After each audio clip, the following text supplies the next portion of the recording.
안녕하세요, 교수님. 네, 안녕하세요. 최근 외환 트레이더들이 터키의 대선 결말에 숨죽여 집중하고 있다고 합니다. 왜 요즘 외환 트레이더들이 터키 대선에 집중하고 있나요? 터키 리라화 가치가 올라갈 수 있어서 그래서 리라화에 투자를 하면 돈을 벌 수 있지 않을까 그런 희망 때문에 터키에 관심을 두고 있는 것이죠.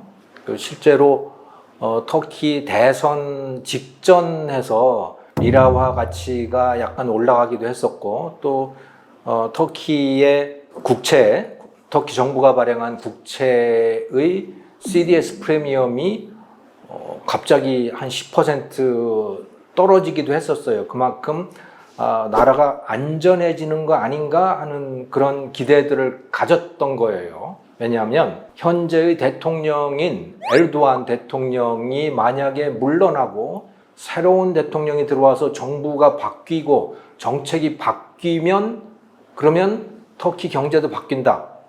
터키 중앙은행의 통화정책이 바뀌어서 그래서 터키의 돈 가치가 올라가고 터키의 국채도 더욱 안전해지고 그렇게 되지 않을까 하는 기대를 가졌던 것이죠.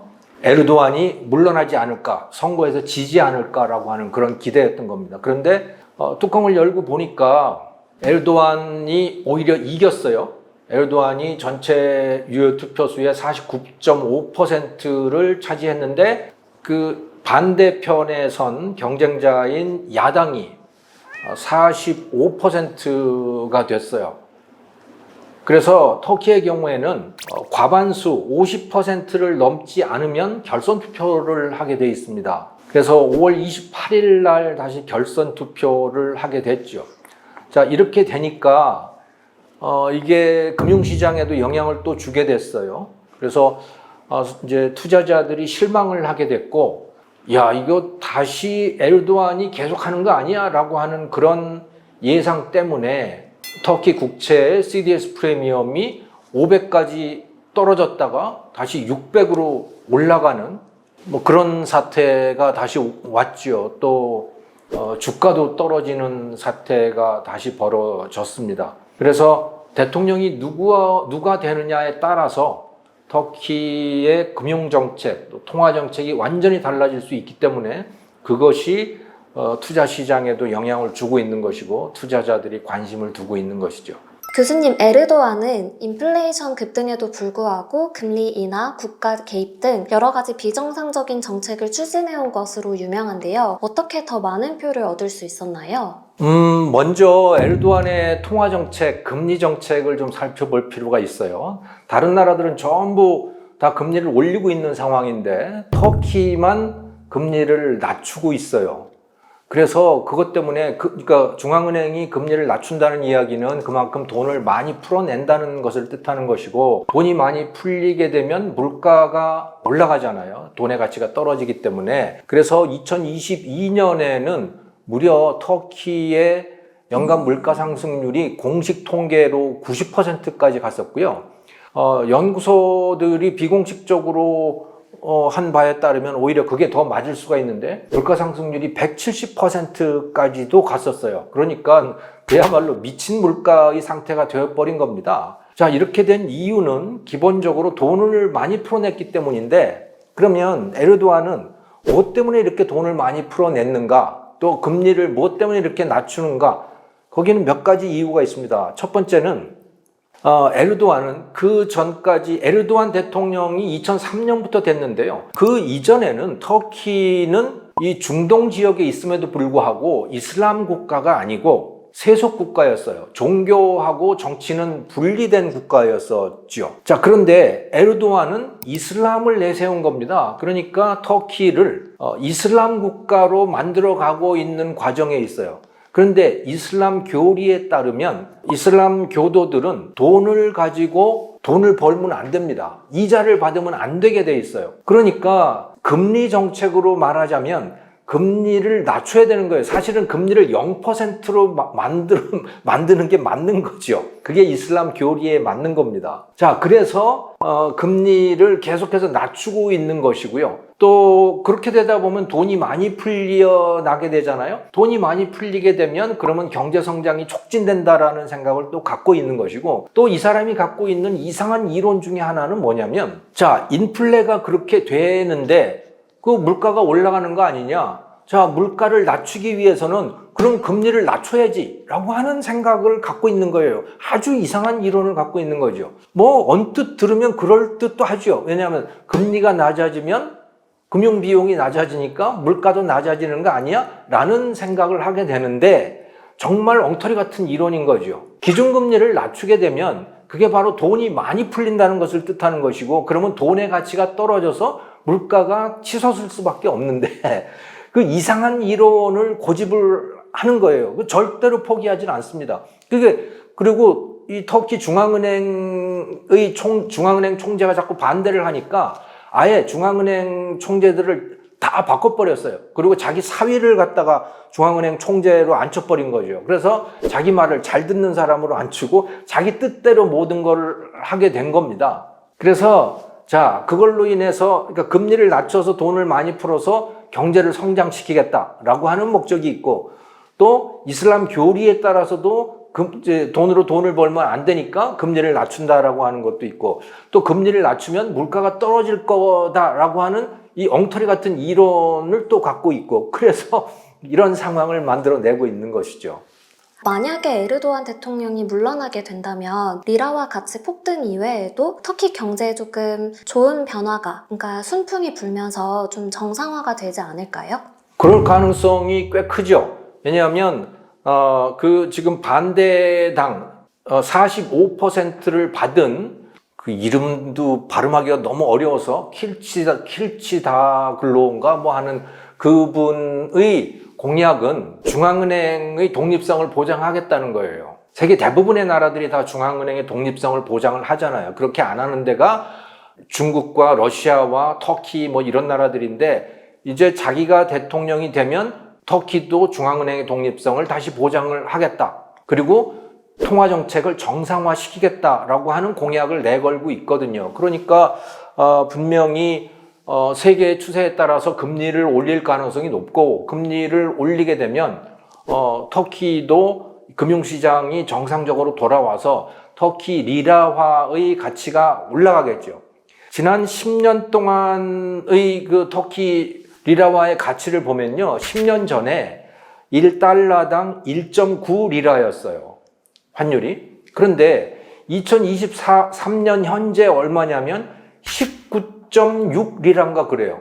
그러니까 터키 리라화의 가치가 10분의 1로 떨어진 거예요.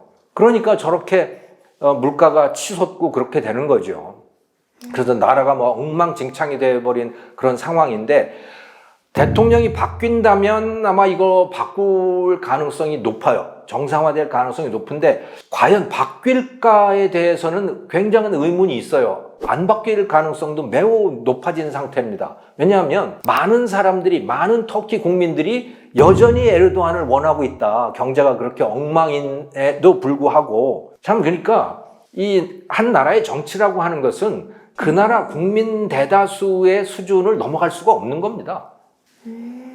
이렇게 경제 정책과 좀 무관하게 종교적인 영향도 있을 수 있고. 그렇죠. 그러니까 터키가 이슬람 국가화 되어가는 그런 과정에 있는 거고, 그리고 터키 국민의 상당수가 이슬람화 되는 것을 좋아하는 거예요. 그래서 이스탄불에 있는 아야소피아라고 하는 거대한 성당 겸 모스크였던 그 건물이 있었지 않습니까? 그게 박물관이었다가 그것을 다시 모스크로 바꿔버렸죠. 이제는 그래서 더 이상 박물관이 아니고 사원으로 바뀐 상황이거든요. 그리고 그거에 대해서 터키 국민들이 박수를 보냈던 거고.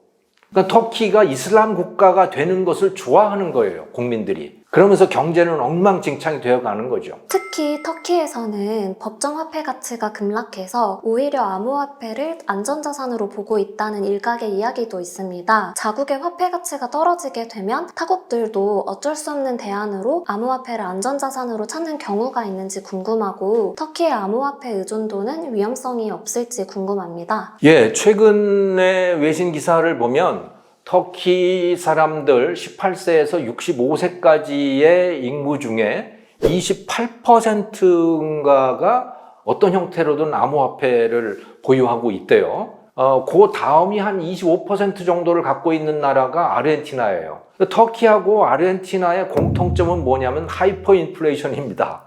물가가 막 1년에 100%씩 50%씩 이렇게 막 뛰는 거예요. 예, 그러니까 자기네 나라 돈을 갖고 싶어 하지 않아요. 그러면 어떤 돈을 갖고 싶어 하느냐? 달러를 갖고 싶어 하는 거죠. 그래서 터키에도 2년 전, 3년 전까지만 하더라도 달러 예금이 굉장히 많았어요. 근데 달러 예금을 사람들이 찾다 보니까 점점 더 리라화를 갖고 싶어 하지 않고 그러다 보니까 리라화의 가치는 더 떨어지고 그래서 에르도안이 한 일이 뭐냐? 은행들을 쥐어짠 겁니다. 은행들을 쥐어짜서 야 은행들 너희들이 예치금으로 받아놓은 그 예금 중에 리라화, 자국 통화의 비율이 60%가 되어야 해. 그러니까 외화로 되어 있는 예금은 40%를 넘어가서는 안 돼. 이런 규제를 만들어 놓은 거예요. 만약에 그것보다 더 많이 외화 예금을 유치를 하게 되면 일정 액수를 터키 중앙은행에다가 예치를 해야 돼. 뭐 이런 식의 규제를 만들어 놓은 거죠. 그러니까 터키 국민들이 달러를 좋아하고 금을 좋아하고 이러니까 그거에 대해서 규제를 계속 만드는 겁니다. 그러니까 터키 국민들의 입장에서는 달러나 금을 갖고 싶지만 그거에 대해서 계속 뭐 다른 규제들을 하니까 결국 할 수 없이 암호화폐를 가진다. 이렇게 이해를 하시면 돼요. 근데 사실은 암호화폐를 그렇게 좋아할 이유가 없는 것이 암호화폐는 여전히 위험자산이거든요. 즉 무슨 소리냐면 세계의 금융 상황이 나빠지면 암호화폐의 값은 떨어집니다. 세계 금융 상황이 나빠지면 값이 올라가는 게 금과 달러거든요.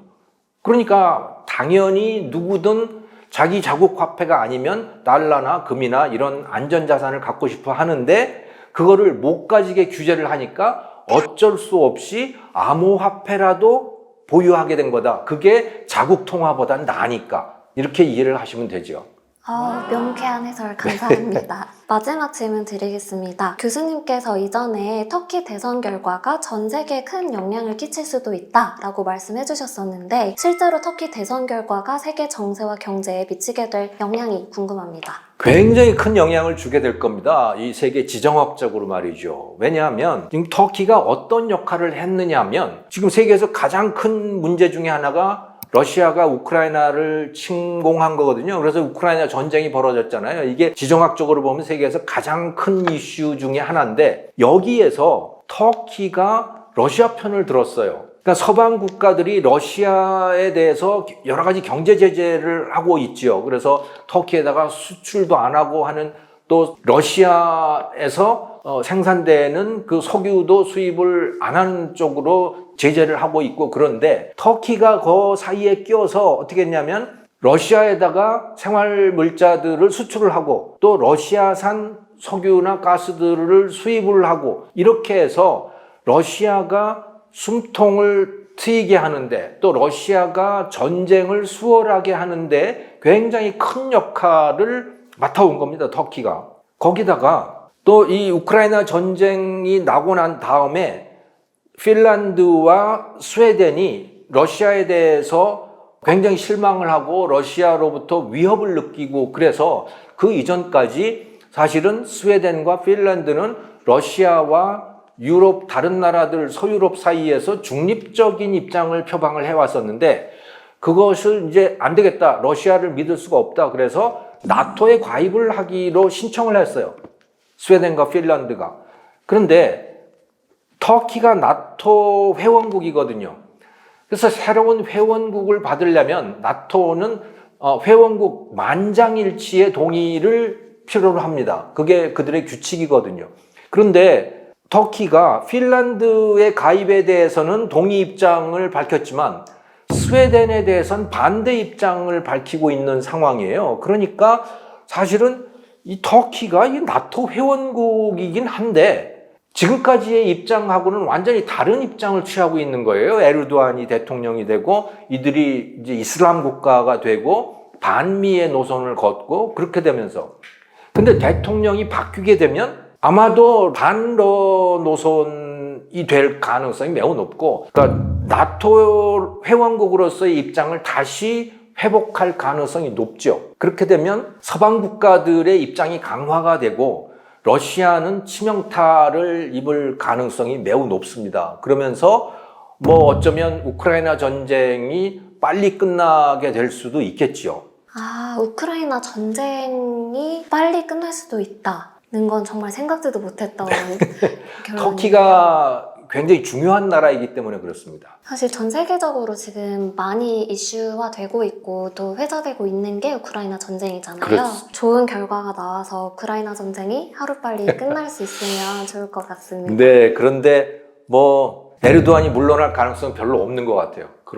왜냐하면 뭘 보면 아냐면 금융시장의 반응을 보면 아는데 이제 결선 투표가 결정이 되고 나서 금융시장에서 다시 주가가 떨어지고요. 또 리라화 가치도 더 떨어지고 있고 또 터키 정부가 발행한 국채의 CDS 프리미엄도 높아졌어요. 그 얘기는 무슨 얘기냐? 터키가 다시 위험해지고 있다라고 투자자들이 예상을 하게 된 거죠. 그렇다니 그거는 바로 에르도안이 다시 승리할 가능성이 높다라고 하는 그런 예상을 반영한 거다라고 보시면 될 것 같습니다.